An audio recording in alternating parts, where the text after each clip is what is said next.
Sejam bem-vindos ao Hub Neuronos, o podcast que vai conectar você, que conecta você ao que há de melhor no campo das neurociências, da reabilitação, tudo que diz respeito ao comportamento humano e o funcionamento cerebral. A gente entende que conhecer o funcionamento do cérebro pode transformar a sua forma de ver a vida e a sua forma de atuar clinicamente. A gente está aqui falando com profissionais da saúde, com pessoas que se identificam com esses conteúdos, E hoje, o assunto de hoje, a gente vai falar um pouco sobre neurofeedback, modulando a atividade cerebral pela autorregulação. O que é neurofeedback, como isso funciona, quais são as aplicabilidades?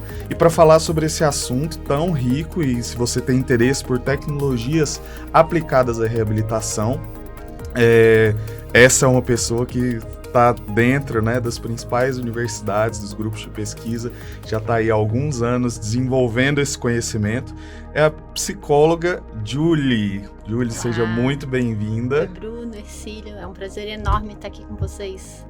Júlia, eu estou muito feliz de trazer você aqui para essa mesa hoje, para a gente discutir essas intervenções, usando o neurofeedback, que são tão ricas para a gente poder tanto otimizar pacientes, tratar pacientes, e promover melhora da qualidade de vida. Então, seja bem-vinda ao Hub Neuronos. Obrigada, vocês não sabem a grande emoção que é para mim estar com vocês, pessoas assim expoentes no Brasil, que trazem todo esse conhecimento na área de neurociência, então, um prazer enorme.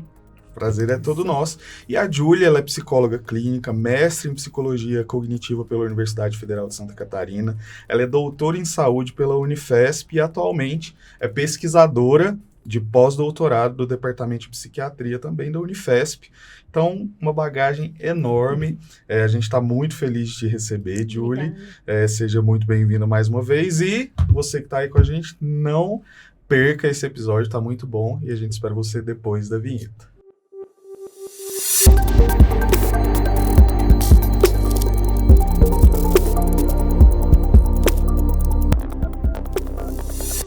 Então, Julie, muito obrigado por se disponibilizar, a sua agenda, é um prazer. A gente veio aqui para São Paulo para falar com algumas pessoas que têm tido um trabalho de referência no Brasil, no campo das neurociências, da reabilitação, e para a gente você é uma grande referência, assim, é um prazer mesmo ter você aqui. E a gente queria que você contasse um pouco, para que o pessoal que está nos ouvindo, está nos assistindo, conheça você um pouco mais, como foi a sua trajetória de pesquisa, desde a graduação, o que te levou, Igual a gente já teve um episódio falando um pouco sobre a trajetória do Dr. Ercílio, sobre como na graduação em psicologia ele foi atraído pelas neurociências, e como isso transformou a atuação clínica dele, o que ele faz hoje.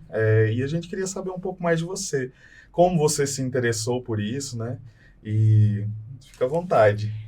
Eu acho que como o Ercílio, essa questão da visão neurocientífica do funcionamento humano está na veia. Então, também desde a graduação, eu trabalhava com um professor que se chama Emílio Takase, no Laboratório de Educação Cerebral, e também tinha um laboratório de Psicologia do Esporte na Universidade Federal de Santa Catarina.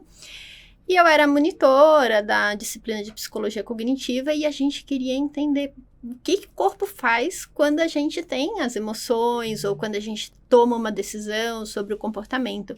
Então, a gente trabalhava monitorando as respostas fisiológicas de atletas, e foi onde a gente começou a ouvir falar do biofeedback. E aí, as primeiras estratégias que a gente usava nos atletas, eram comportamentais, monitorando essa resposta fisiológica, e a grande pergunta é, será que não tem um jeito de eu ensinar a pessoa a gerenciar essa descarga, da resposta fisiológica, para que então ela consiga implementar melhor essas práticas comportamentais? E foi aí que a gente começou a trabalhar com o biofeedback. Aí, no final da graduação e início do mestrado, que eu fiz na mesma universidade, dei continuidade ao trabalho que eu já fazia, nós ouvimos falar do trabalho de um profissional da área de neurofeedback, que é o Peter Van Delzen, e convidamos ele para falar para a gente sobre o neurofeedback. Por coincidência, ele estava morando em Santa Catarina, era a cidade próxima, e era a pessoa mais próxima que a gente tinha, de 2 cidades de distância, vamos dizer assim. E ele falou sobre o neurofeedback, e eu dizia, não pode. Isso não funciona. E aí foram alguns anos, né, fazendo experimentos no laboratório, testando, né, os equipamentos. Então, na época que eu aprendi, 2008, entre 2007 e 2009, que foi essa fase inicial, só tinha aparelhos, eu só tinha acesso a equipamentos de 2 canais, né? Parecia, a tradução de inglês desse aparelho é chaveiro, né? Parecia um chaveiro mesmo, que se chamava pendant, que é tipo um chaveirinho. Então, eu falava, não pode que isso mede mesmo. Uma coisa tão pequena, né? Conseguir medir a atividade cerebral. Era isso mede mesmo. E será que realmente a pessoa consegue autorregular essa resposta que ela é tão sutil, ela é tão inconsciente? Porque quando chega a nossa consciência, o comportamento manifesto, todas as alterações fisiológicas já aconteceram. Sim. Então, era tentar trabalhar um passo antes. E aí, eu sou muito cética. Então, eu demorei algum tempo nessa trajetória, trabalhando em parceria com o Peter, né? Promovia alguns cursos dele, supervisionava algumas pessoas, mas sempre com muito cuidado, pegando só pacientes que não fossem graves, para entender realmente o funcionamento da técnica. Não é que funciona? E como funciona, não? Então, aí eu fui conhecendo outros profissionais, né? Trabalhei também com o Adrian Van Dusen, que tem uma outra empresa também que usa sistemas de menos canais. E através dessa rede, né, da Associação Brasileira de Biofeedback, que foram profissionais que foram se formando aí nos anos 2000, nós começamos a fazer contato com pesquisadores e profissionais fora. E eu comecei a assistir cursos de profissionais como Jay Gunkelman, Cynthia Kerson, que trabalhavam com o EEG quantitativo, o professor David Cantor, e a gente lê muitos artigos, né? E todo mundo usava esse EEG quantitativo. Então, esse foi, eu acho, o grande passo de quebra de paradigma na minha atuação no neurofeedback, quando eu consegui, de fato, fazer um curso sobre o EEG quantitativo. Então, eu aprendi a utilização do equipamento Mixer com o software WinEEG, né, com o professor Leslie Sherlin. E ele era focado no trabalho de neurofeedback com atletas. Então, eu e meu colega, que na época trabalhava comigo no consultório, o Silvio Aguiar, fomos ao Arizona estudar essa técnica de EEG quantitativo. E desde então, sou apaixonada pelo EEG quantitativo. E acho que essa é a minha trajetória, vamos dizer, profissional. Então, na vida acadêmica, eu vim buscando entender esse movimento da fisiologia no comportamento humano. Então, eu fiz o meu mestrado entendendo o que os filmes de animação provocam na resposta fisiológica de crianças. E no doutorado, já com acesso ao EEG quantitativo, com esse conhecimento da neurociência e comportamento mais aprofundado, né? Eu ingressei no Departamento de Psiquiatria da Universidade Federal de São Paulo, Unifesp, onde eu fiz uma tese de doutorado na área de neuromodulação. Então, eu fiz 2 ensaios clínicos e um estudo de caso, todos com diferentes técnicas. O primeiro eu estudei o efeito do HEG neurofeedback, que é o treino de autorregulação hemoencefalográfico, que seria da resposta sanguínea, na melhora cognitiva de pacientes com esquizofrenia. O segundo foi da estimulação transcraniana por corrente contínua. O segundo, não na ordem, a gente fez tudo junto, né? Mas, enfim, estimulação transcraniana por corrente contínua para melhora de sintomas negativos, era o objetivo principal.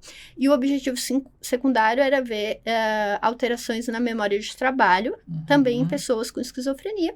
E o terceiro foi a modulação do nervo vago, através da estimulação por corrente alternada, numa paciente que tinha, a única que eu vi na vida até hoje, alucinação olfativa. Olha. E aí, esse trabalho, a gente fez um estudo de caso muito bacana, com loreta, com análise da região subcortical que foi alterada, impactada pela modulação do nervo vago. É muito bacana. Inclusive, foi o trabalho que foi vencedor no nosso congresso em 2019. Isso, o primeiro fantástico. Congresso Internacional de Neurociência e Reabilitação. A Júlia esteve apresentando esse trabalho lá. e foi o trabalho vencedor, né, Julie? Sim, nossa, é uma coisa fantástica. Muito bacana, assim, poder compartilhar, né, dessa experiência acadêmica no congresso de vocês, quiçá, foi fantástico, né? Nossa. Ô, Julie, então, maravilhoso, né, ver essa trajetória e a gente entender, assim, como que o corpo se relaciona com o nosso chefe principal, que é o cérebro, né? Eu achei maravilhoso você trazer aí a informação de quando as informações relacionadas ao comportamento emocional se torna consciente, todas as respostas fisiológicas já aconteceram. Inclusive, a decisão sobre o que a gente faz ou não, né? Que é o decision making, que é a tomada de decisão. Ou pior, né? A incapacidade de tomar alguma decisão por causa do freezing. Sim, o cérebro já sabe sobre isso. Mas para quem está nos escutando aqui, eu queria que a Julie falasse um pouco para nós o que é o biofeedback e o que é o neurofeedback. Para as pessoas que não conhecem, ver a maravilha que é a possibilidade de usar essas técnicas em parâmetros de tratamento. Sim. Ercílio, é muito interessante, as pessoas me perguntam se há alguma diferença, ou às vezes, assim, algum profissional que está começando, ou que foi treinado por uma pessoa, talvez, que não tenha tanto viés nessas denominações específicas, né? Falar, eu faço biofeedback, faço neurofeedback com aquele aparelhinho que põe na ponta da orelha. Mas eu falei, e põe sensor em mais algum lugar? Não, é aquele na ponta da orelha que tem uma nuvenzinha que sobe e desce, ou que tem, sei lá, fala sobre a interface, né? E eu falo, não, esse é biofeedback cardiovascular, né? Então, vamos às diferenças. O termo biofeedback, ele foi cunhado mais ou menos em 69, lá na Califórnia, e ele se referia à autorregulação de resposta fisiológica. Então, qualquer resposta que eu monitore e que a pessoa consiga, através de uma interface ou do feedback, né, regular essa resposta, pode ser chamado biofeedback. Então, falar que eu faço biofeedback eletroencefalográfico é correto dentro desse conceito. Agora, quando as pesquisas, os investimentos clínicos em neurofeedback foram aumentando, que seria no biofeedback eletroencefalográfico, criou-se várias modalidades, né, da autorregulação da resposta do cérebro, de sistema nervoso autônomo. E aí o termo neurofeedback, ele se torna específico para a resposta de sistema nervoso central, que seria o cérebro, e biofeedback, ele fica um termo aplicado genericamente às respostas de sistema nervoso periférico. Mas não é errado eu dizer que eu faço biofeedback do cérebro, mas é errado dizer que eu faço neurofeedback de resposta cardiovascular ou de resposta de temperatura. Então, vamos entender as principais modalidades de biofeedback, tá? A gente tem o biofeedback de temperatura e de resposta galvânica da pele, que é modulada pela ativação simpática. Então, é aquela reação que a gente tem, esse start, ou a manutenção dessa resposta excitatória, né? Ela pode ser trabalhada com o biofeedback ou de temperatura ou de resposta galvânica da pele. A gente tem também o biofeedback cardiovascular, que integra informações de sistema nervoso simpático e parasimpático, né? Então, vamos dizer um plus, que a gente consegue trabalhar a mais, e depende do paciente, a gente escolhe uma ou outra modalidade. Além disso, existe o biofeedback muscular, que eu trabalho muito pouco no meu consultório, mas que é muito trabalhado, por exemplo, na fisioterapia. Existe o biofeedback de assoalho pélvico para trabalhar incontinência urinária, enfim. Tem outras especificidades que podem, assim, ser trabalhadas em outras áreas, né? Essas são os mais comuns de biofeedback. E neurofeedback, que são as respostas mensuradas no cérebro, né? O clássico é o EEG, neurofeedback, né, que é a resposta eletroencefalográfica, e o EEG, ele pode ser derivado em outros sinais, então, ainda dentro do EEG existem variações, e existe o neurofeedback com base na dinâmica sanguínea, que é praticamente o NIRS e a ressonância magnética, tá? Aí, o HEG tem uma discussão teórica que ainda não se chegou a um consenso no campo, se ele é biofeedback de periférico, de vasodilatação do córtex pré-frontal, né, do periférico mesmo, ou se ele chega na parte mais externa, né, do córtex, e ele conseguiria modular de fato a resposta do sistema nervoso central. Então, eu falo como neurofeedback, mas depende da pessoa. Ainda não tá indefinido isso. Perfeito. E para falar um pouco mais também, as pessoas que estão nos ouvindo às vezes estejam se perguntando, mas para que eu posso usar essas técnicas, né? Assim, quais são as principais aplicabilidades, né? Existe também uma corrente da psicologia baseada em evidências, né? Que evidências eu tenho de que isso de fato funciona ou não funciona, ou em que nível está essa pesquisa, né? Porque uma coisa interessante da sua trajetória e o que a gente também tem experimentado no Neurônios é alinhar o que há de melhor, assim, o que há de mais novo dentro do campo de estudo das neurociências e aplicar isso na parte clínica, né? Porque alguns autores até falam, né? A ciência ela só tem sentido quando isso se torna um serviço ou um produto que a população em geral pode se beneficiar dela, né? Então, falando do neurofeedback, biofeedback, quais são as evidências que a gente tem hoje, assim, indicações, e como você transpõe isso para a sua prática clínica? Então, na sua fala foram surgindo várias coisas a serem respondidas, além das duas perguntas principais. Então, eu queria dar um passo atrás da gente falar sobre uma parte ainda conceitual da técnica, antes de chegar na aplicabilidade, para a gente entender essa questão da aplicabilidade, que é a questão do condicionamento operante. Isso. Tá? O neurofeedback, ele nada mais é do que um processo de aprendizagem. Tá? Então, na psicologia, já foi descrita na questão da psicologia comportamental, de como foi evoluindo a psicologia, saindo de teorias mais analíticas para teorias comportamentais de mensuração, o condicionamento operante. E ele é muito focado, assim, a primeira descrição, ela é voltada para o comportamento manifesto, né? Como o reforço oferecido pelo ambiente, pelos pais, enfim, modula a resposta comportamental das pessoas, né? Então, a chamada dos pares. Teoria do estímulo, resposta e consequência, né? Exato. Cada estímulo tem uma resposta, cada resposta tem uma consequência e isso acaba modulando o comportamento. Para quem não conhece a teoria, é mais ou menos isso. É isso. E aí, existiam esses neurocientistas, assim, loucos que nem nós, que queriam explorar coisas que ainda, assim, que não era específica nesse conceito do condicionamento operante, que é, será que eu consigo condicionar uma resposta fisiológica? Né? Então, existem, né, nos anos 50, entre 40 e anos 60, pesquisas, que foram as pesquisas iniciais com animais, tá? Fazendo a modulação da resposta fisiológica para a obtenção do reforço. Então, uma clássica que é com os gatos, né? Que eles, na verdade, estavam estudando o condicionamento operante com um eletrodo implantado, para entender o que acontecia no cérebro quando a resposta condicionada era implementada. E observando a atividade elétrica, eles viam um ritmo bem específico, que é numa região também específica, que se chama região sensório-motora. Esse ritmo foi denominado ritmo sensório-motor.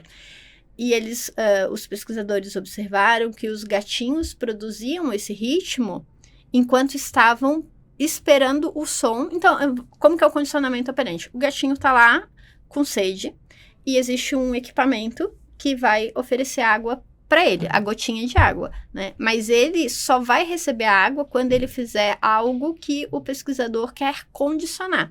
Então, que antes era tipo apertar um botão. Isso, primeiro ele aperta a barrinha e ele aprende que apertando a barrinha ele toma água.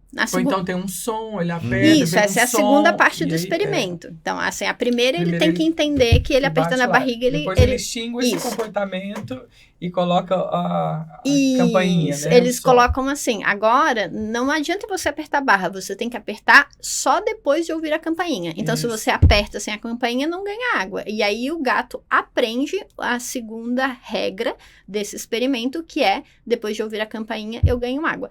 E aí, nesse momento que ele ficava esperando a campainha para apertar a barra, ele produzia esse ritmo. que estava associado a uma imobilidade física e uma preparação cognitiva, porque imediatamente na campainha ele apertava a barra, ele estava com sede, né? E aí, o que os pesquisadores pensaram? Então vamos tirar a campainha e quando ele produzir esse ritmo, por tantos segundos, eu dou água. Se ele apertar barra ou não interessa. Quando ele estiver paradinho. Então, o gato estava ali esperando a campainha e fazia o ritmo. Aí ele viu que aparecia água. Aí ele tomava água e voltava, ficava paradinho. E eles viram que os gatos aumentavam o tempo de sustentação para ganhar mais água. Isso. Então, esse é um experimento clássico demonstrando a capacidade de modulação da resposta fisiológica por condicionamento operante. Agora voltamos para a nossa pergunta da aplicabilidade. Então, o que acontece? Seres humanos também conseguem modular essa resposta quando ela é apresentada em tempo real, tá? Então, e precisa do equipamento que apresente essa resposta em tempo real e eles vão entendendo em termos físicos, né? O seu cérebro entende o que é para fazer para obter o reforço, que pode ser um vídeo, um som, uma imagem, enfim, geralmente audiovisual.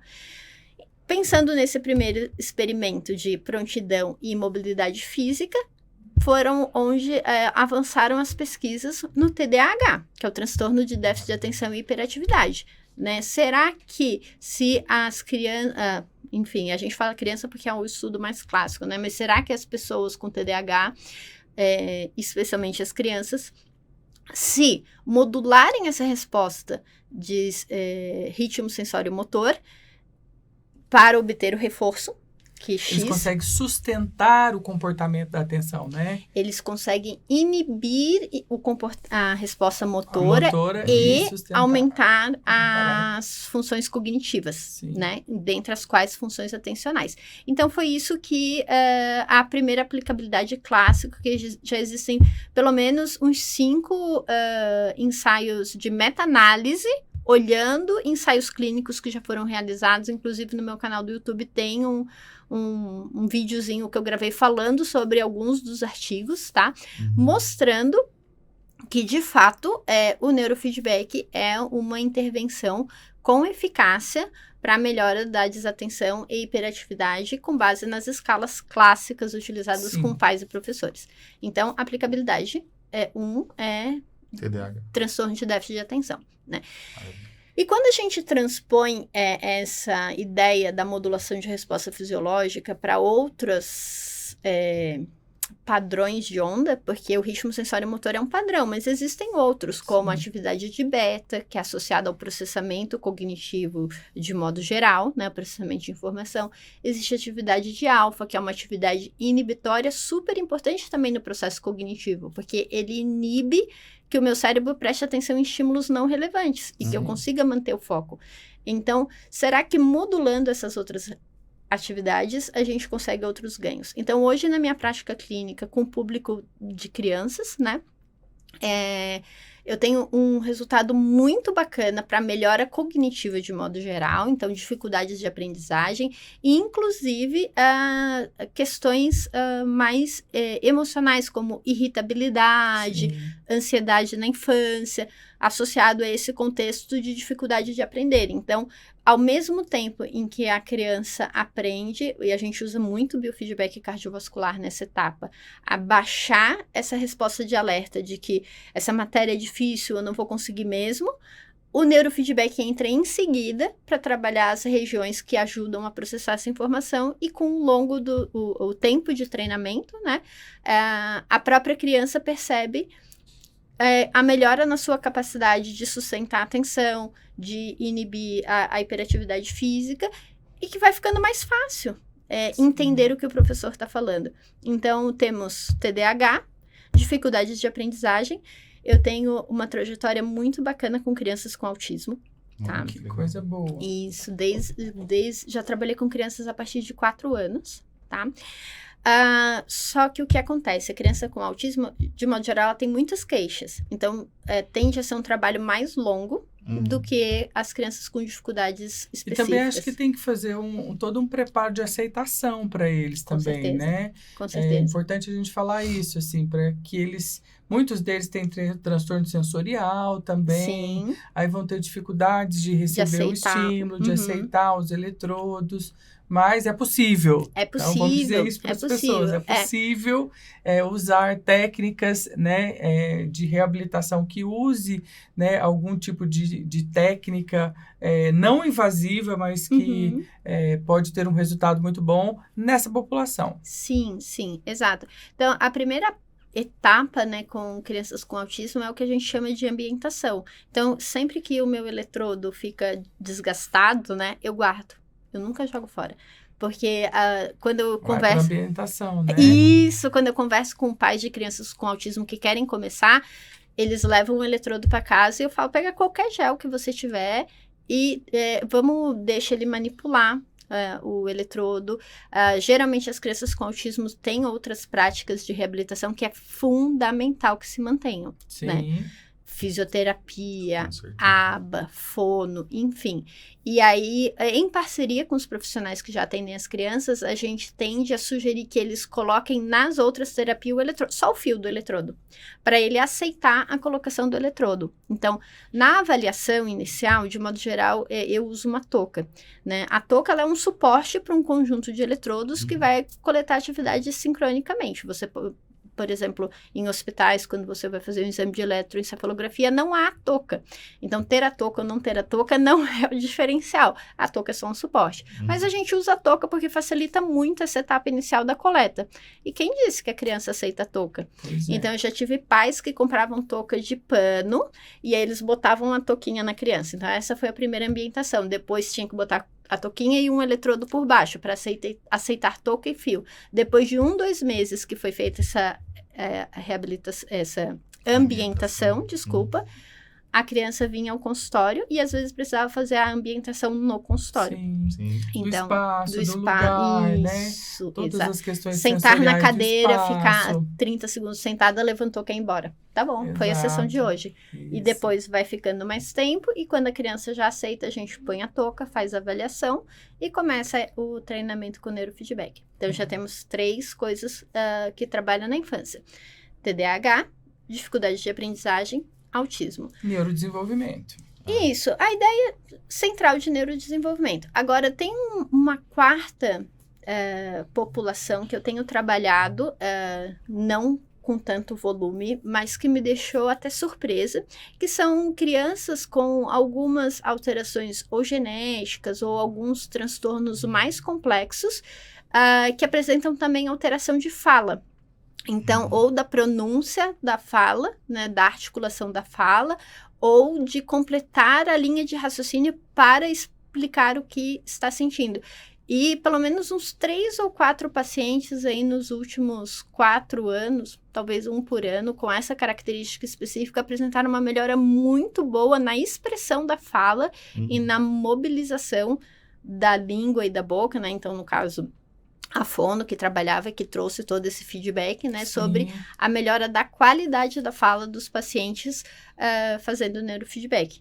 E daí, claro, a gente falou de evidência científica. Existe evidência científica nessa população? Não, não existe, né? Existe algumas pesquisas, pequenos estudos de caso, mas esse é uma abordagem de linha de raciocínio clínico. A partir da avaliação do EEG, você cria protocolos com base na dinâmica e nas demandas clínicas do paciente, e aí eu sempre converso com a mãe, olha, não há uma evidência clara para isso, a gente pode fazer 10 sessões, ver como a criança evolui, se não evoluir e a gente vê que o cérebro não respondeu, porque isso é outra coisa importante, não é só a evolução no comportamento, é a resposta fisiológica ao protocolo.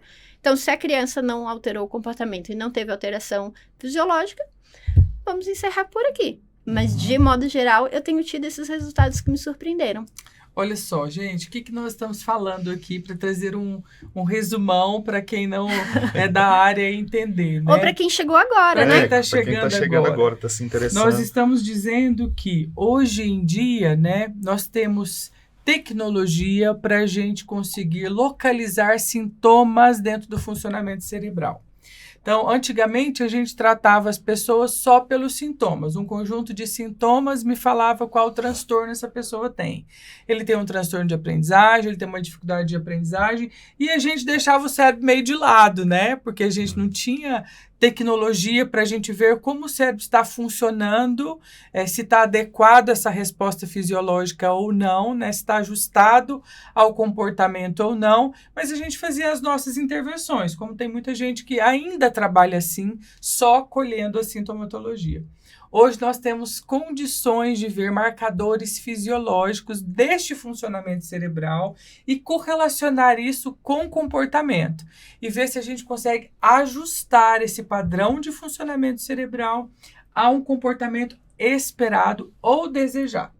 E aí a Julie falou uma coisa aqui que eu acho muito importante para a gente pegar um gancho num outro assunto aqui, né? A resposta fisiológica do indivíduo em relação ao protocolo aplicado. Isso diz respeito a gente individualizar tratamentos. Isso é uma coisa muito importante que a gente precisa falar, né? Eu acho que uma das coisas mais maravilhosas da gente adicionar essas técnicas à prática clínica é a gente eliminar protocolos e receitas de bolo. Porque às vezes as pessoas... E os famosos métodos, né? Métodos, que hoje tem método para tudo. Eu tenho essa briga terrível, né? Eu falo, gente, métodos funcionam. Olha, para quem, para qual público, em qual momento, em qual...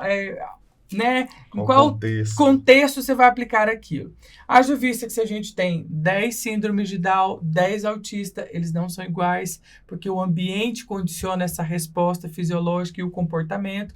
Então, a gente precisa entender aquele indivíduo. Aí eu tenho minha frase célebre que eu sempre falo, que cérebro é esse que está diante de mim.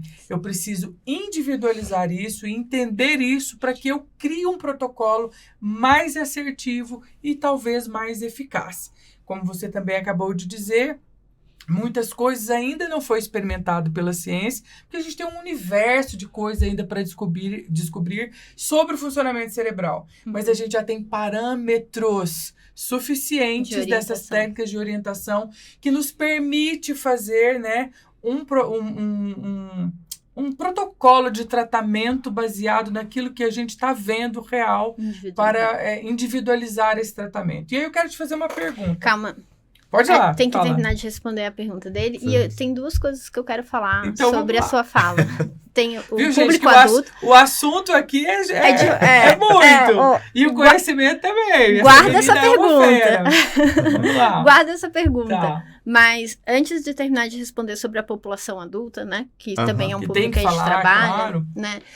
Da aplicabilidade na população adulta, eu quero falar sobre dois temas rapidinho, um parênteses que você falou. Um é o método e a outra questão de biomarcadores. Então, começando com biomarcadores, isso é muito importante. Quando as pessoas falam biomarcadores, preste muita atenção se ela não quer te vender gato por lebre.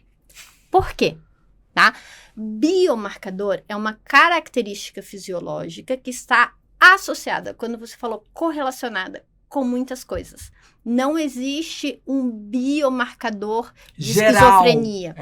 Mesmo para TDAH, que a gente tem biomarcadores que mostram que uma população se encaixa nesse perfil, não é específico. Sim. Então, por exemplo, para o TDAH, existe a tal da razão teta-beta, que se você vai olhar as meta-análises de evolução da relação teta-beta ao longo dos anos, ela tem se alterado em população sem sintoma. Sim.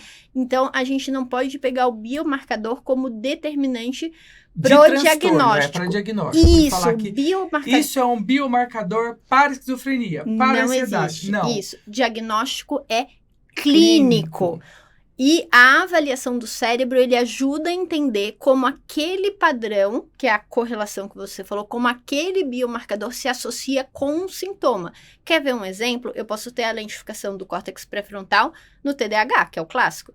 mas também na depressão, mas Sim, também na esquizofrenia. sim, E todos sim. eles vão ter queixas cognitivas. Sim. Então, o biomarcador de lentificação do córtex pré-frontal, ele Não é é associado à específico queixa cognitiva, Sim. mas não ao diagnóstico. E isso é muito importante. Muito. Inclusive, até em lesão, assim, quando você vê uma imagem estrutural. Né? Às vezes você vê uma ressonância de um paciente que você fala, esse indivíduo está lascado, porque é uma lesão gigante, é uma lesão que compreende várias estruturas, mas quando você vai avaliar, você fala, quem é o paciente desse exame, né? Olha a neuroplasticidade. Né? Então, assim, a gente precisa prestar atenção nisso, né? Que sempre a clínica é soberana. Às vezes ele tem um diagnóstico, um exame que está muito alterado, mas você vai ver aquilo ainda não está no comportamento tão danificado. Por isso que eu falo que esse biomarcador, ele precisa ser correlacionado ao indivíduo e à clínica dele.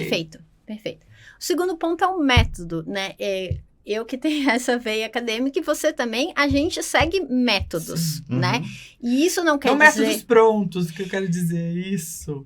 Isso não quer dizer que eu encaixe o meu paciente em receita de bolo, né? Qual que é o método na minha clínica? Eu faço uma entrevista inicial explicando o que é neurofeedback e ouvindo o paciente. E aí ele vai para casa e decide se vai fazer o neurofeedback ou não. A segunda ele decidiu, a gente vai fazer uma entrevista clínica. Vai perguntar coisas específicas para que eu pense no raciocínio do neurofeedback. A terceira parte é a avaliação com EEG. A quarta é a análise dos dados, fazer o mapeamento, criar o protocolo, pensar de acordo com a avaliação clínica, fazer a devolutiva e fazer 10 sessões. Esse é um método, é um protocolo. Não, esse é um procedimento operacional padrão da Julie. Entendeu? Procedimento metodológico. Mas a questão, quando a gente fala método, é tipo assim, eu sou um profissional e trabalho com o método ABA. Eu vou trabalhar todos os pacientes no método ABA, não importando... Mas qual que é a questão? Não é o paciente que tem que se encaixar no método, mas que o método tem que se encaixar ao paciente. Então, o ABA, ele tem uma proposta que ele se aplica a alguns perfis. Aquele paciente, ele pode ser aplicado dentro daquela estrutura. Isso que é importante. A gente precisa ver qual dessa abordagem que desenvolveu um método, você pode aplicar ele em que momento, em que paciente. Né? A gente tem os nossos procedimentos operacionais padrão, né? Que você vai criar uma metodologia de trabalho, mas a gente não pode falar, por exemplo, olha, eu tratei este paciente aqui que tinha depressão e aí esse protocolo foi bom, esses parâmetros foi bom. Eu vou tratar todos deprimidos iguais? Não. Que é o tal do SMR, né? O SMR, ele funciona muito bem, tem, assim, se você for falar com profissionais fora do Brasil, 50% das pessoas vão responder ao protocolo de SMR independente da queixa cognitiva. E aí tem profissional, já ouvi falar, que ele fala, eu faço neurofeedback, mas eu só faço SMR. O paciente vem, eu faço SMR, entendeu? Porque, tipo, é o que eu sei fazer. E aí é que é o problema, né? Que é da receita de bolo. Não só fica pobre, ele fica não específico, né? Quem disse que você precisa de SMR? E muitas vezes ineficaz, né? Igual a gente já recebeu, por exemplo, pacientes lá no instituto que falam assim, mas eu já fiz isso aí e não deu resultado nenhum. Mas com quais parâmetros? Com qual avaliação? O que o profissional... Até mesmo na psicoeducação do paciente, o que o profissional te explicou que ele estava fazendo? Qual era o objetivo? Sim. Ou o porquê de colocar esse eletrodo nesse lugar? O que ele viu, né? Qual foi o parâmetro que ele teve? Então, assim, quando a gente fala de métodos e receita de bolo, é esse cuidado, sabe? Clínico que a gente precisa ter para ser mais assertivo e para você conseguir individualizar esse parâmetro de tratamento, né? E criar uma coisa, assim, que de fato é fidedigna ao funcionamento desse paciente, né? E a necessidade dele. Assim, essa prática, ele existe em todos os campos, né? Então, tem um monte de gente que pensa, eu vou fazer terapia cognitivo-comportamental porque tem um monte de ferramenta e aí eu vou aplicar aquilo com o paciente. Aí chega lá, não é a mesma coisa. Não então, assim... Até medicamento, né, Julie? Então, por exemplo, a fluoxetina funciona para todo mundo, entendeu? Com certeza. Né? A pregabalina funciona para dor para todo mundo? Não, entendeu? Então, assim, tudo que a gente vai fazer, a gente precisa desses parâmetros individualizados, porque cada indivíduo tem o seu funcionamento próprio, né? Tem um ambiente. A gente tem uma das aulas do nosso curso que eu acho maravilhoso, que chama arquitetura cerebral, que a gente gente entender como esse cérebro funciona e qual que é a influência do ambiente sobre ele, que é a epigenética, né? Então, quando a gente vê a epigenética, a gente vê que, por isso que você tem 2, 3 irmãos dentro de uma casa e nenhum percebe a vida igual, Sim, né? E os seus certeza. ritmos de funcionamento cerebral e de comportamento, mediante, por exemplo, a chegada do pai em casa, é diferente para cada um. E às vezes até gêmeos idênticos, que são geneticamente idênticos, eles o ambiente respondem torna eles diferente. individuais, né? Então, por isso que a gente precisa disso. Eu acho que é uma evolução que a gente tem, Sim. é a gente sair dos nossos manuais estatísticos de doença mental, né? Unicamente de colher sintomas e a gente pegar uma receita pronta e tratar. Eu não sei se você conhece, claro que você deve conhecer, imagino, o ARDOC, né? Uhum. Que é uma nova proposta Sim. de olhar o funcionamento global do indivíduo, né? Prestando atenção tanto nos aspectos genéticos, ambientais, entendeu? E de todas as correlações que esse indivíduo tem no processo de adoecer. Sim. Eu acho importante a gente falar, por exemplo, o nosso corpo é o destino do nosso sofrimento, né? Então, o ambiente, ele vai favorecer que você tenha seu corpo como lugar para sintomas. Você vai resolver as angústias existenciais projetando isso no corpo. Com certeza. Então, aí o ambiente vai falar muito sobre isso. Até tem, Julie, um artigo maravilhoso, não sei se você já viu, né? Eu estou bem dentro desse universo, que é o tema do meu doutorado, inclusive, né?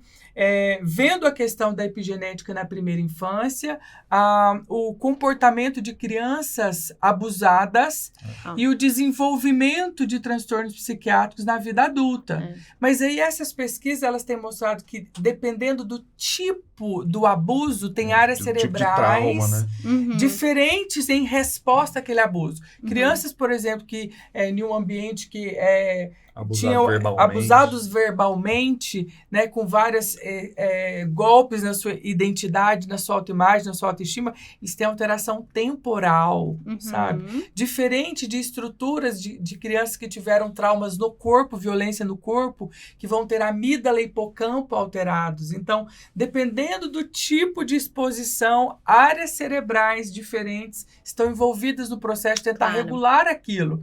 E aí vai ter o corpo como sintoma. Lá na frente tem fibromialgia, lá na frente vão ter transtorno de ansiedade generalizado, vão ter dificuldade de aprendizagem, né, de atenção. Então, a importância da gente entender indivíduo, contexto do indivíduo e como o cérebro respondeu a isso. A arquitetura cerebral, acho isso fantástico. Exato, e a ideia do neurofeedback é a gente olhar para esse cérebro, ouvir a história e tentar fazer essa associação para ensinar o cérebro um padrão mais funcional dentro do contexto atual. O cérebro e o indivíduo, né? O indivíduo vai olhar para ele e falar, eu posso, eu dou conta de lidar com isso, eu posso canalizar isso de forma diferente e ter melhora na qualidade de vida. Com certeza. Isso é a melhor coisa. Com certeza. Né? Bem, agora eu queria finalizar a pergunta do Bruno para a gente voltar para a sua pergunta. Falando das Bom que a aplicabilidades gente em tem adultos, boa memória de trabalho para guardar tudo que... Funções executivas está aqui no lugar. Então, que são a aplicabilidade com adultos, né? Então, claro que dependendo do local que você mora, você vai ter uma população com queixas mais específicas ou não. Então, aqui em São Paulo, que é onde eu tenho atuado aí nos últimos 8 anos, né? Eu atendo muito adulto com queixa cognitiva, alguns com diagnóstico de TDAH, mas independente do diagnóstico, né? Essa questão da queixa cognitiva, o que eu quero dizer quando eu digo alguns com diagnóstico de TDAH? Então, alguns com uma fisiologia que realmente está associada a uma dificuldade de processamento de informação que leve a uma queixa cognitiva. Agora, tem muitos adultos com queixa cognitiva por burnout. Aí aqui em São Paulo, muito. É burnout, imagino, né? Por estresse, burnout, dificuldades associadas à ansiedade, que levam a um adoecimento, às vezes até um quadro depressivo, né? E que se reflete na queixa manifesta de que eu não estou rendendo tão bem no meu trabalho. Né? E aí, esse profissional, essa pessoa, ele vem para o neurofeedback porque ele quer otimizar o seu funcionamento.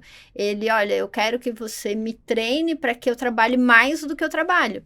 E aí, a primeira vezes- parte do trabalho é falar ao contrário. Falar, olha, o seu cérebro está dizendo que Para um pouco. você precisa de descanso e relaxamento. Você precisa restaurar as suas funções. Então, como está sendo o seu sono? Entende? Então, às vezes, a gente precisa implementar estratégias de psicoeducação ou higiene do sono, ou até mesmo encaminhar para um atendimento em psicoterapia. Lá no consultório, a gente tem profissionais, conseguimos fazer as duas coisas, psicoterapia e neurofeedback, não no mesmo setting, é claro, não na mesma hora. Então, quando você vai para a psicoterapia é uma coisa, quando você vai para o neurofeedback é outra coisa, mas às vezes o trabalho ele avança grandemente quando você associa o manejo de entender o que está acontecendo e por que eu cheguei nesse ponto. Julie, a gente no Instituto Neurônios, a gente está com outro fator a ser adicionado nessa terapêutica, que é a gente entender um pouco sobre o seu metabolismo. Né? Fantástico. E aí a gente entra com uma parte de nutrologia, temos uma médica assistente, né? Porque, olha, veja bem, nós somos um conjunto, né? Toda essa resposta ao estresse, o seu organismo vai deixar de produzir muitas coisas importantes, vai ter uma queda hormonal, vai ter uma queda na absorção vitamínica, né? De vitaminas, exato, de várias coisas.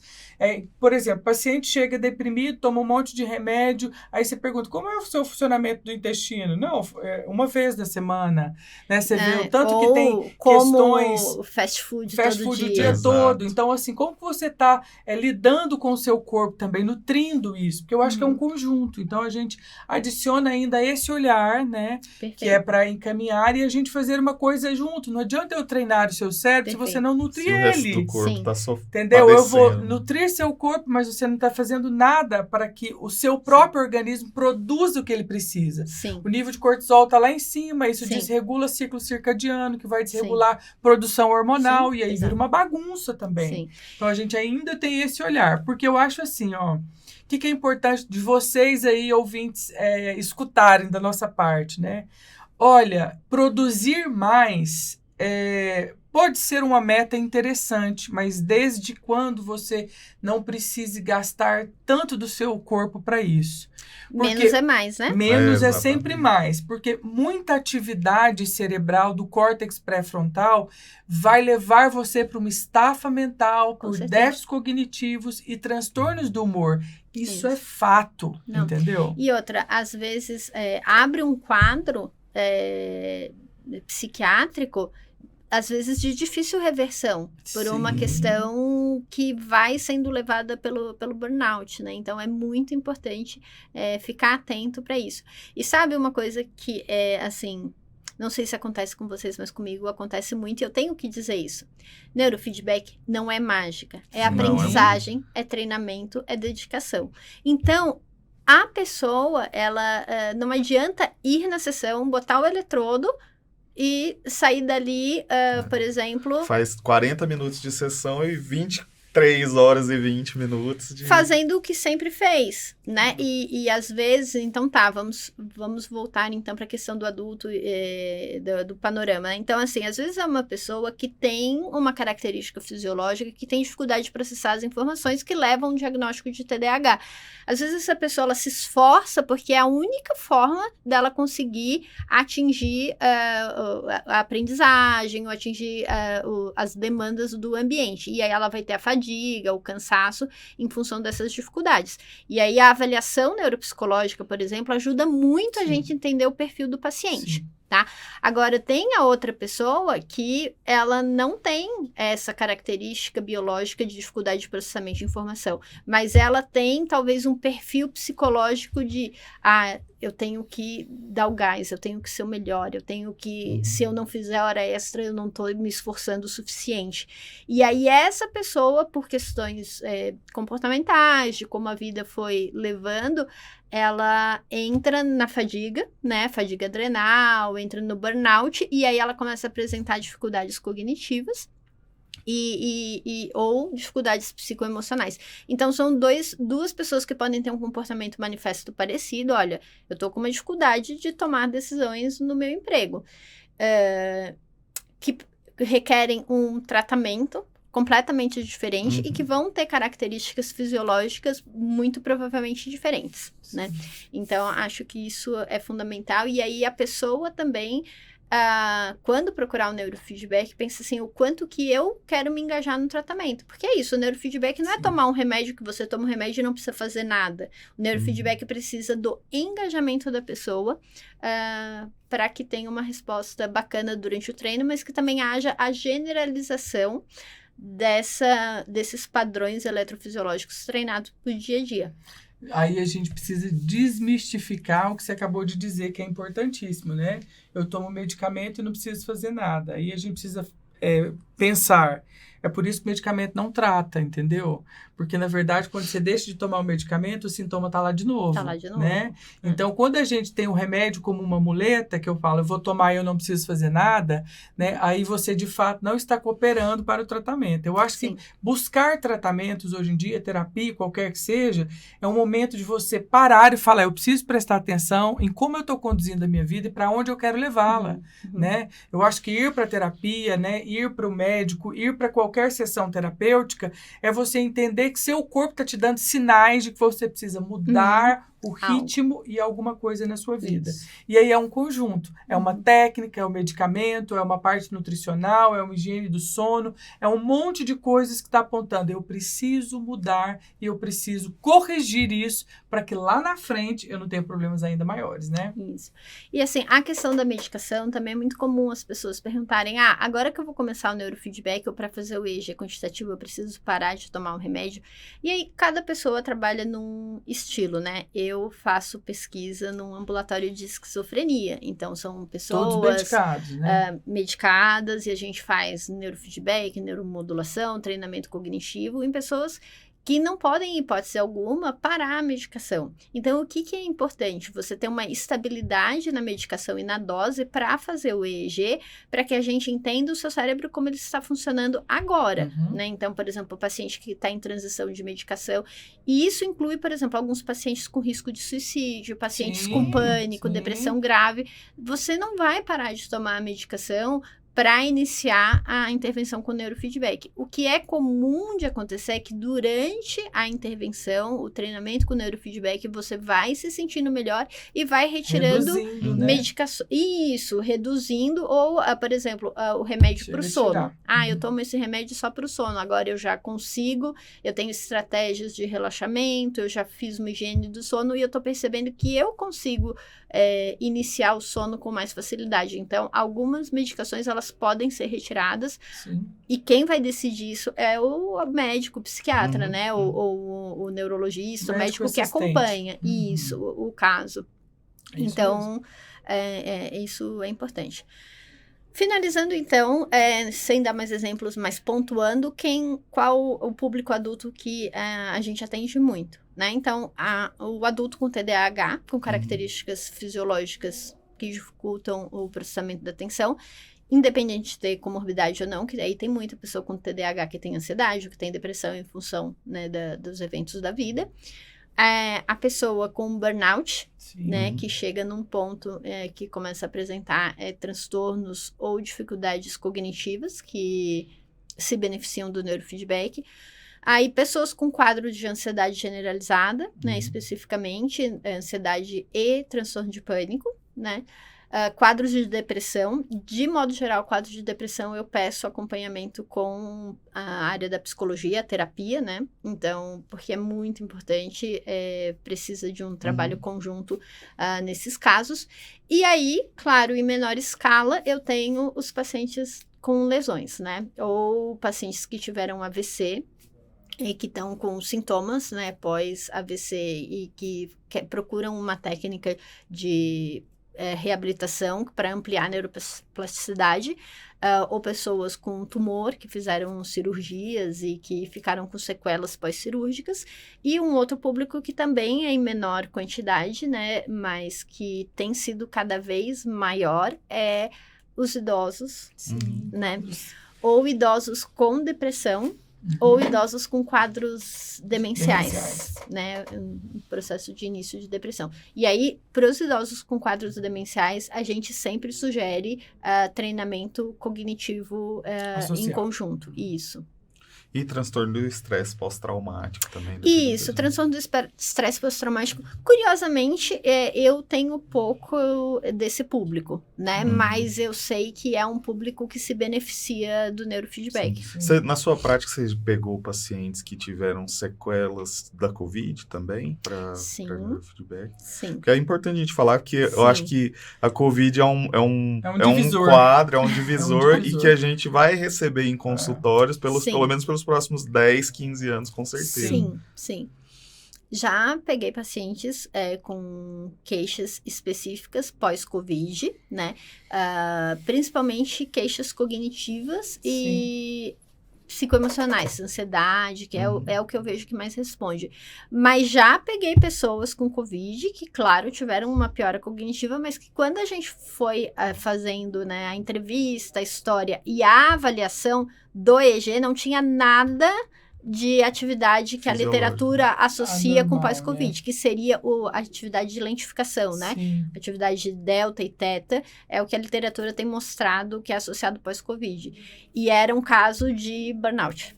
Né? A importância de individualizar, entendeu? De não ter receitinha, é isso aí, ó. E aí, a pessoa tinha a queixa que piorou após a Covid, porque todo mundo piora, por exemplo, as mulheres pioram a memória no pós-parto, né? Então, tipo, existem situações que você pode ter uma piora transitória da memória, né? Mas eletrofisiologicamente, o cérebro dele não tinha essas alterações compatíveis com o que a literatura mostra. Então, a gente conversou e chegamos a esse consenso de que, na verdade, era um quadro que já existia, muito associado ao burnout, e fizemos o neurofeedback focado nessas queixas, que aí era hipervigilância, excesso de atividade rápida em determinadas regiões.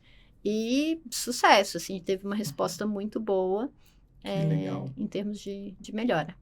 Maravilha. E o Ercílio tinha uma pergunta que ele queria fazer. Guardou na manga? Sim.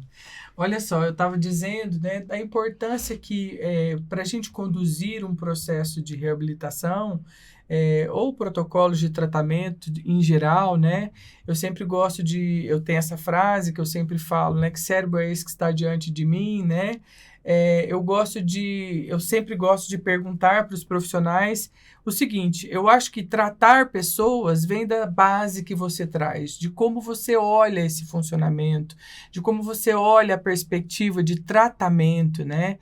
Então, assim, em que momento na sua clínica, né, ou assim, da sua trajetória profissional aí, você entendeu que adicionar essas ferramentas faz uma diferença para resultado, né, e para prática clínica? Porque eu acho assim, hoje a gente tem tanto... nós estamos saindo, né, desse modelo de apenas colher sintomas para a gente entender essa interface cérebro e comportamento. Então, assim, queria que você falasse para nós um pouco, até deixar um recado para profissionais, né, que queiram se interessar por essas técnicas ou que queiram pesquisar isso mais a fundo, da importância que é a gente ter esses parâmetros ou essa forma de olhar o comportamento. Bem, é que talvez eu não seja o melhor exemplo para trazer isso, né? Porque assim como você, a questão da fisiologia, ela teve comigo sempre na graduação. E logo que eu saí da graduação e já fiz o mestrado, a gente já fez o curso e já... Seu olhar já foi treinado para isso, né? E aí, o que acontece? Quando eu... Não serve para responder, gente. Não.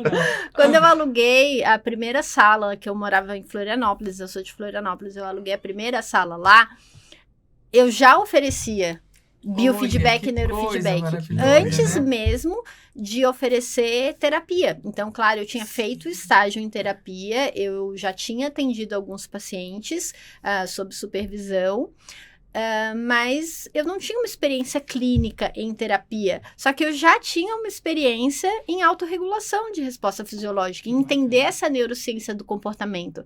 Então, a terapia, ela foi crescendo conforme eu fui me aprofundando em pacientes clínicos, né, com perfil mais de ansiedade, de depressão, que precisavam dessas abordagens mais psicoterapêuticas, vamos dizer assim.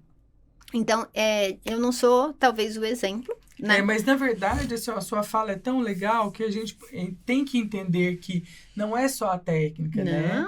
Então, aí você precisa entender o paciente, você precisa acolher essa dor, esse sofrimento, né? Você precisa acolher essa demanda. Qualquer uma das técnicas, né, de neuromodulação, porque hoje nós estamos vivendo um momento, assim, da descoberta dessas técnicas, né?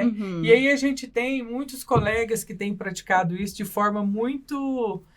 vamos dizer assim, acho que irresponsável, né? Que é colocar só o aparelho e deixa o paciente lá, sai e não tem nenhum outro tipo de vínculo ou de acolhimento. Então, a importância da gente falar que não é o eletrodo que vai fazer a diferença, não é a estimulação magnética transcraniana na bobina que vai mudar a sua vida para todo sempre, amém. Nem mesmo o TDCS, nem o neurofeedback ou qualquer outra técnica. Isso existe para o olhar clínico, isso existe uma metodologia clínica de tratamento, um olhar científico para aquilo, e a importância da gente dizer isso. Estou dizendo isso porque a prática médica é uma prática que tem o costume de ter um técnico para fazer os serviços, né? Então, eles não põem muito a mão na massa, eles fazem a primeira triagem, recebem, mas os procedimentos são feitos pelo técnico responsável. E então, às vezes nem técnico, uma secretária. Uma secretária, e às vezes eles vêm e falam, eu posso comprar tantos aparelhos e colocar minha técnica para colocar em todo mundo, como já tem assim. No neurofeedback não então funciona. Não funciona, nem no TDCS, nem no TMS, né? Mas a gente vê que isso existe. Então, uma vez eu recebi um paciente que falou para mim, veio de um outro colega fazendo tratamento, e ele me disse, a gente chegava lá, tinha uma técnica, tinha 10 pessoas na recepção, cada um com um aparelho de TDCS, e ela falava assim, tá sentindo? Não, peraí, deixa eu aumentar mais. Porque o parâmetro para saber se a corrente estava passando era aumentar a intensidade. Então, ela não sabia o que estava fazendo, era o mesmo protocolo para todo mundo, entendeu? Como igual o ritmo sensório motor para tratar tudo, ele tratava tudo igual, mas colocava lá e era uma técnica que fazia. E aí chegou para mim para dizer, não tem resultado nenhum isso. Eu falo, mas desse jeito não tem mesmo. Então, a importância da gente olhar isso de uma forma mais... aprofundada, mais respeitosa pelo paciente, pelas técnicas também. A técnica é um grande diferencial, mas ela não faz nada sozinha. Precisa de raciocínio clínico e de envolvimento, engajamento, né? Assim, acho que a gente fala a palavra técnica não aleatório, mas assim, pelo costume, mas a gente tem que prestar atenção que o neurofeedback é uma técnica dentro de uma prática clínica. É uma ferramenta. É uma ferramenta. É melhor isso, dizer. Você pode utilizar ela e, como eu falei, de modo geral, ela tem um protocolo, um tempo de resposta, e aí você avalia se na sua conduta ela está se aplicando ou se a pessoa precisa de um outro modelo de reabilitação, né? Lá na clínica, a gente tem uma equipe, né? Então, hoje, como que funciona? Porque chegou um momento que eu não dava mais conta da procura. Então, eu não tinha mais horários e eu comecei a treinar profissionais que trabalham comigo. Então, a minha sócia hoje é a Renata. Ela tem mestrado no departamento de psiquiatria também, e ela faz a entrevista clínica, faz o EEG, a gente senta juntas, né, para discutir todos os casos que a gente atende. Maravilha. E nós temos profissionais, uma faz mestrado no HC, a outra faz mestrado na Unifesp, todas psicólogas formadas que fazem também o treinamento. Então, eu faço o treinamento, a Renata faz o treinamento e elas também fazem. Então, às vezes o paciente, ele só pode, sei lá, terça e quinta, e eu vou terça, mas não vou na quinta. Então, na quinta, ele pode fazer com uma das nossas psicólogas da equipe, né? E aí, o que eu oriento o paciente marque sempre o mesmo dia, o mesmo horário, porque para você ser atendido sempre pela mesma pessoa. Então, eu e ela, semanalmente, conversamos sobre os casos e a gente acompanha a evolução. Então, apertar o botão não funciona. Sim. A gente precisa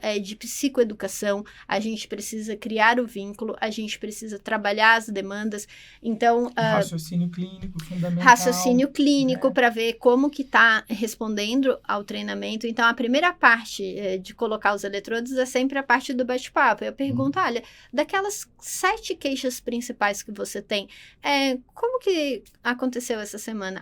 Eu vi que na sala, enfim, de reuniões, quando falaram algo que me desagrada, eu não tive uma crise de raiva. Eu tive a descarga, eu senti que eu fiquei com muita raiva, mas eu consegui fazer a gestão, lembrei eu falo sempre do modo mental. O neurofeedback, ele está treinando um modo mental, porque a pessoa precisa concretizar de alguma forma aquilo que ela vê no feedback. Então, eu falo assim, tente perceber o seu modo mental, ou o seu jeito interno, quando você está recebendo muito feedback.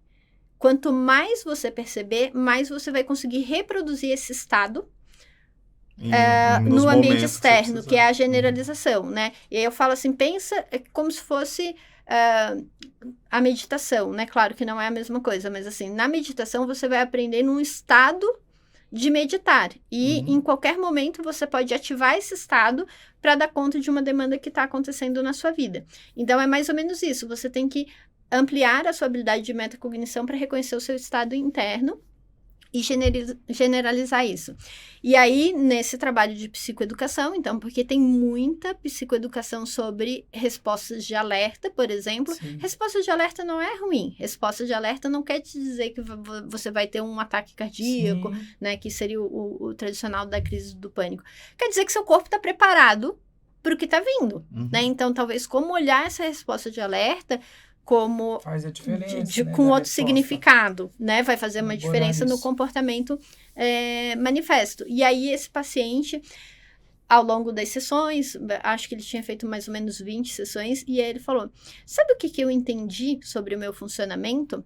É que existe a atenção que eu tinha antes, que era um desgaste de energia, um esforço. Para mim, prestar atenção era fazer força. E existe a atenção relaxada.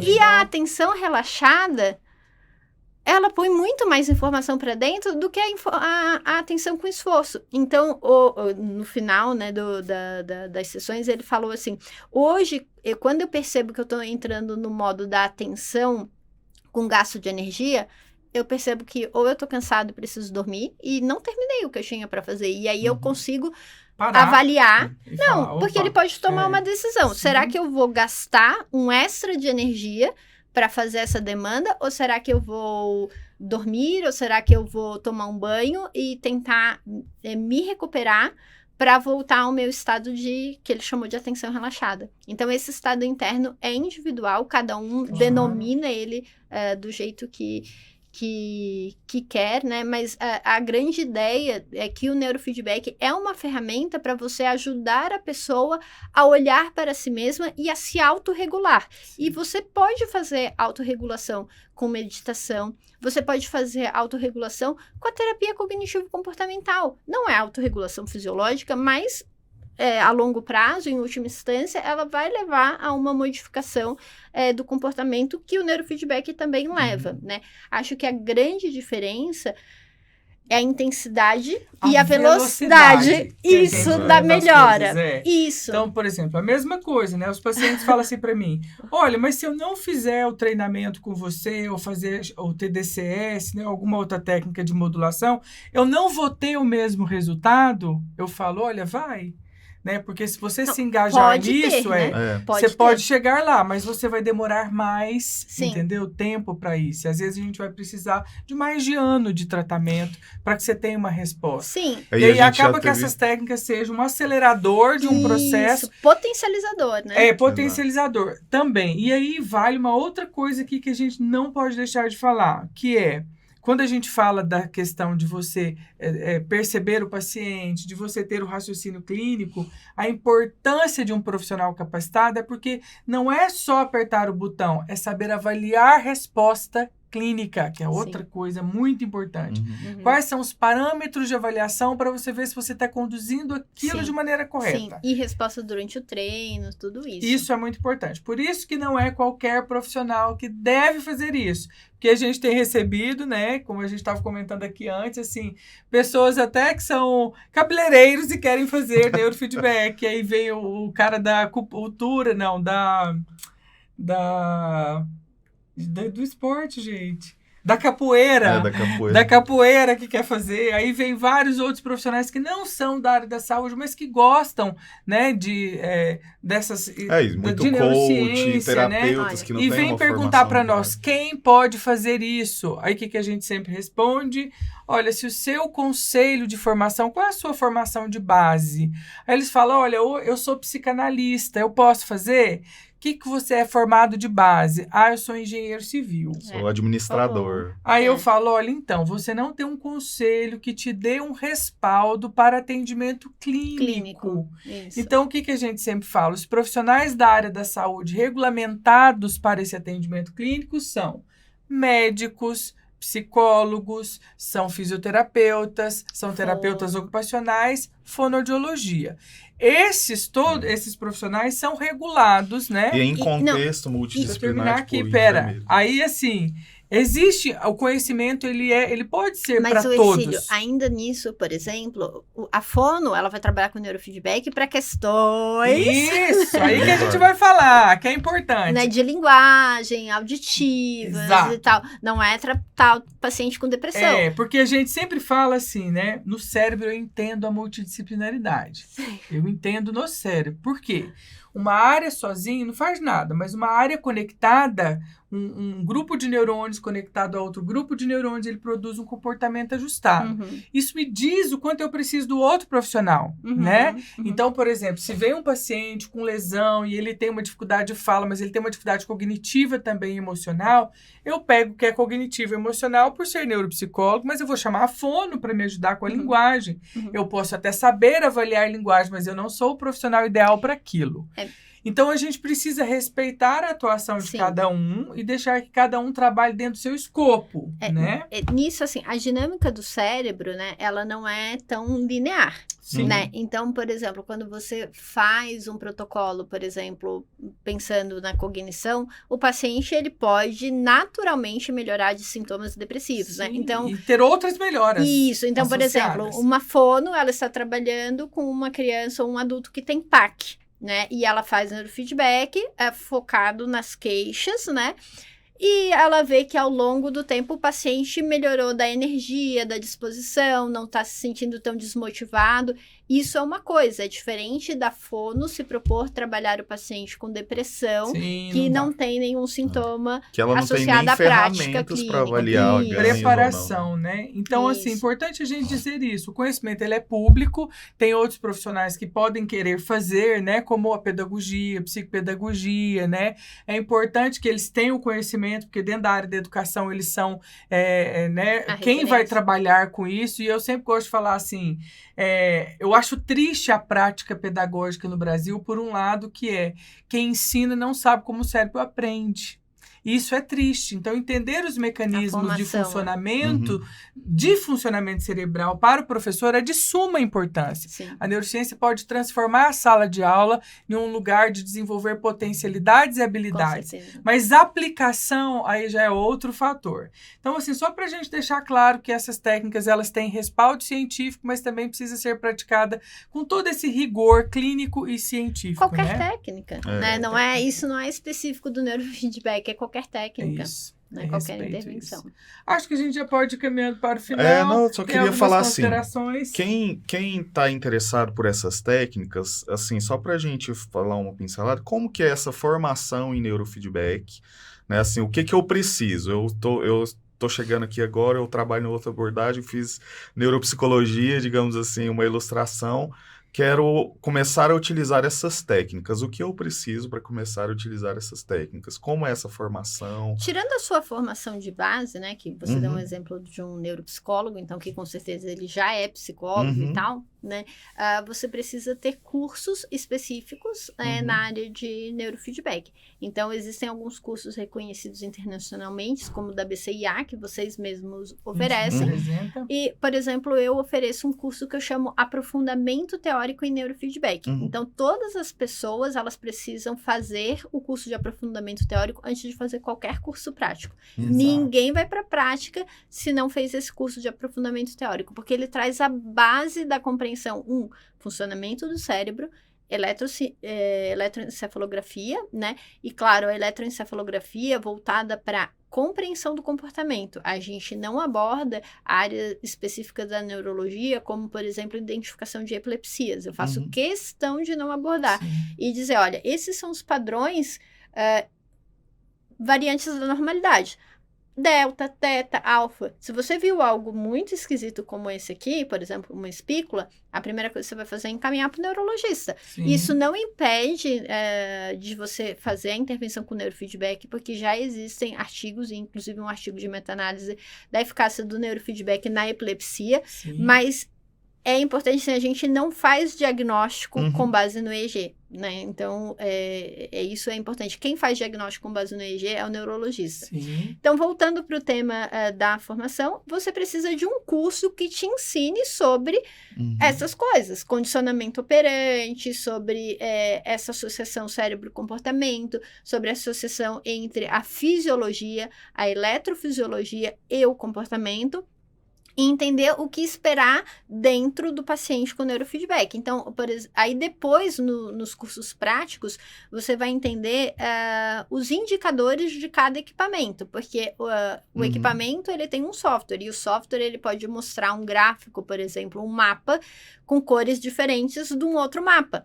Então, não é tudo igual, né? Mas se você tem a linha de raciocínio, você olha a escala, você olha as cores e você vai compreender o funcionamento de qualquer sistema, né? Então, é isso que eu falo, assim, o curso de aprofundamento teórico, ele não é específico para um sistema, ele é específico para o neurofeedback, ele é uma linha de raciocínio em neurofeedback, e a partir desse conhecimento, você vai partir para cursos práticos, né, com a aquisição de equipamentos, e entender a manipular o próprio equipamento, e aí eu sempre sugiro que as pessoas participem de grupos de supervisão ou façam supervisão individual para poder avançar na prática clínica. No raciocínio também, né? Porque, Cílio, as pessoas falam assim, olha, eu fazendo campanha contra mim mesma. Depois desse curso, eu já posso aplicar a técnica? Ixi, a gente já recebeu o seguinte, uma pessoa interessada no curso fala assim, depois desse curso eu posso aplicar e dar curso sobre a técnica? A pessoa já está fazendo a inscrição pensando lá. E eu falo que esse é um problema que a gente tem no Brasil, né? Que o povo acha que ele faz um curso, às vezes, e ele já está profissional. E às vezes faz um treinamento de um final de semana. É que nem eu falo. Eles querem simplificar algo complexo demais, que é funcionamento cerebral, e acham que pode sair fazendo tudo a rivelia. E assim, se você for para um parâmetro muito mais simples, vamos pensar. Você é um psicólogo recém-formado. Você faz um curso de um final de semana sobre terapia comportamental de Beck. Você é terapeuta cognitivo-comportamental? Não, gente, então... Você vai só, ter uma abertura de panorama e pensar, puxa, eu quero começar a trabalhar. Então, você vai ter que ler, estudar, ter formação. E eu digo, olha, a janela de aprendizagem é de 1 ano. Pelo menos. 1 ano... você atendendo, pegando supervisão, atendendo os primeiros pacientes, sabendo que você está aprendendo, né? Porque às vezes você vai errar no meio, você vai ter que tirar o eletrodo, você vai demorar para colocar os eletrodos, limpar, pegar um sinal, reconhecer que o sinal não tem artefato. Ai, como eu pego para dar supervisão, sinal que é só 60 Hz. Eu falo, olha, aqui você vai treinar rede elétrica, que é impossível de ser treinada, porque você coletou 10 minutos de sinal, não dá para ver nada, né? Então, essa sensibilidade do olhar, ela exige estudo, dedicação, né? Então, eu vejo profissionais aqui em São Paulo, tem profissionais incríveis em diversas áreas, profissionais que já não têm mais vaga na agenda, e elas querem fazer o curso de neurofeedback. Eu falo, olha, você vai ter que, abrir pelo menos, sei lá, um dia inteiro para você atender o paciente e ficar estudando ele o resto do dia.